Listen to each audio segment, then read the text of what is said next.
You're listening to Catholic Sprouts, the daily podcast for Catholic kids that strives to plant seeds of faith.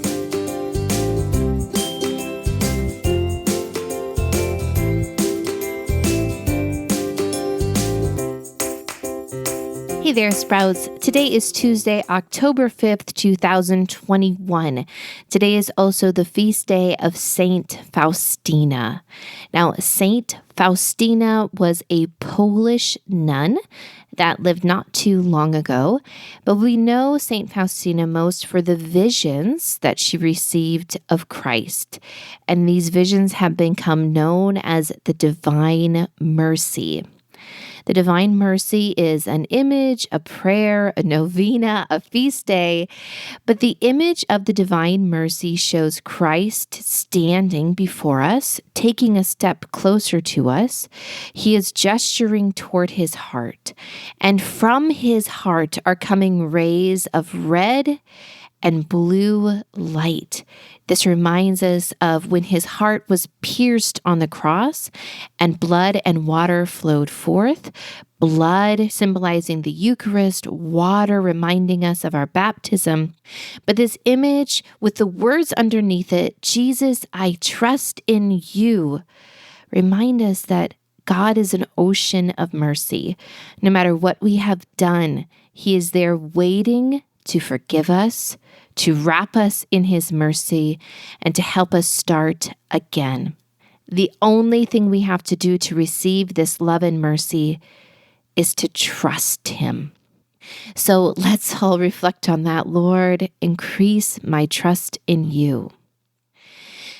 Now, this week on the podcast, we are talking about why Catholicism is the true version of Christianity. Yesterday, we looked at history and we were reminded that for the first 1,500 years of the 2,000 years since Christ, there was one church, and that church was the Catholic Church.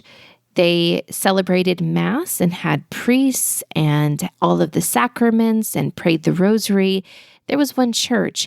It was only in the 1500s through the Protestant Reformation that changed, that men like Martin Luther or King Henry VIII broke off of the Roman Catholic Church and founded their own Christian denominations.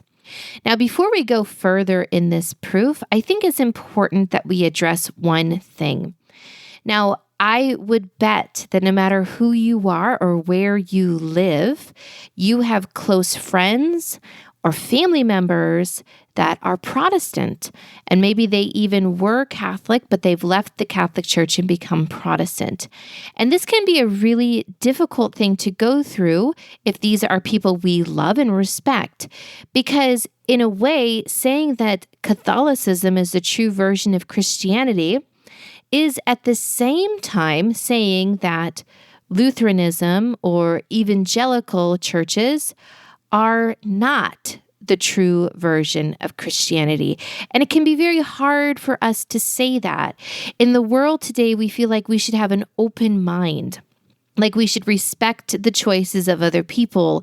And it is true, we should respect people, we should listen to them.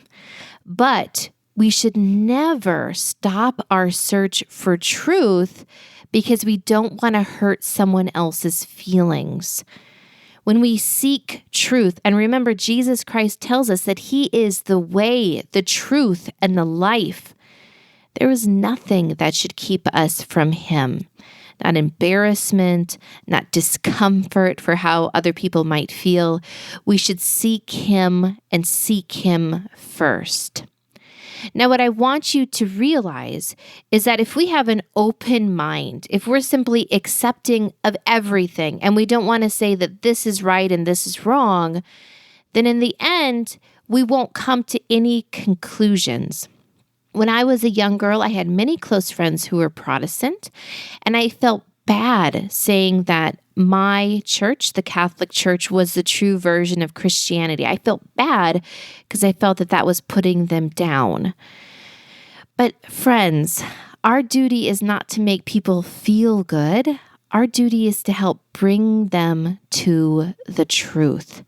And so as we continue on this week and we look at what Christ said, what Christ did, I just really want to encourage you to grow in strength and understanding of your own Catholic faith and to continue to love those that are Protestant in your life, but to be determined to just grow in truth so that you can do the most loving thing possible for them. You can bring them the truth. And so, Sprouts, let's continue our prayer today. We're praying for a unity of Christian, a true love-based unity that doesn't compromise, that rests in the truth, but yet brings us back into unity as we were for the first 1,500 years after Christ died and went up into heaven. So Christ, please bring unity between all of your followers, all Christians. That's it for Catholic Sprouts today.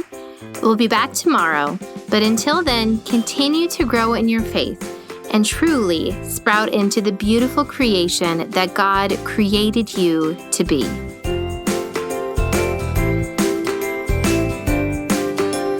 Just one more thing, we are excited to let you know that we have more Catholic planner stickers available.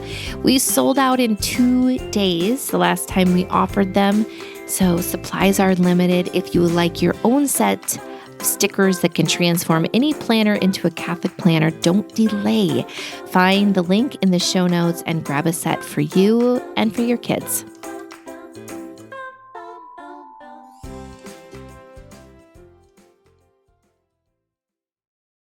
This show is a production of the Spoke Street Media Podcast Network. For more great podcasts, visit spokestreet.com.